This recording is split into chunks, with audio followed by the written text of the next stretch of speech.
जय आदिवासी सर्वांना. तर थंडी एवढी आहे ना की व्हिडिओ बनवायला सुचतच नाही. आणि व्हिडिओ बनवायचं बाजूलाच, काम आवरले का असं वाटतंय कधी झोपण, एवढी थंडी आहे आमच्याकडं. आणि मग आज म्हटलं चला आज करूया व्हिडिओ. तर मग मस्तपैकी सकाळी सगळी कामं आवरली आणि कपडे वगैरे सुकत टाकून घेतले आणि मग जेवण पहिलेच बनवून घेतलेलं. हे कामाला निघून गेलेले. अवताराकडे जाऊ नका, आंघोळ झाली नव्हती, नंतर आंघोळ करणार होते. मग पहिले जेवण घेतलं कारण का भूक लय लागलेली. आणि वेदूचं त्याच्या पप्पासोबतच जेवण झालेलं. तर तो बघा विचारत होता मला की पप्पा कुठं गेलेत, म्हणजे त्याला फसवून गेलेले, तो पाठी लागलेला पप्पाच्या त्याच्या. मग फसवून गेलेले त्याला. आणि मला विचारत होता की पप्पा कुठं गेलेत, मम्मी पप्पा कुठं गेलेत. आणि मग काय मस्त त्याची मस्ती चाललेली. मी जेवण वगैरे करून घेतलं आणि मग संध्याकाळच्या वेळेस त्याला बाहेर नेलं जरा, आणि मेकअप वगैरे केला आंघोळ वगैरे करून आणि बाहेर नेलं. बघा कसा मेकअप केलता मस्तपैकी, आणि जरा मूड भारी होता आज.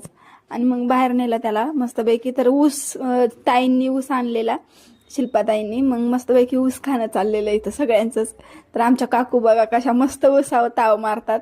आणि मला ना वेदूचा, मी तुम्हाला मागच्या व्हिडिओमध्ये बोलले की आम्ही गोव्याला गेलतो तेव्हा त्यांनी भरपूर मजा केलेली. तिकडचा व्हिडिओ मी तुम्हाला दाखवते पाण्यामधला. आणि आताचा मागच्या व्हिडिओमध्ये तुम्ही पाहिलाच असेल तो किती घाबरत होता.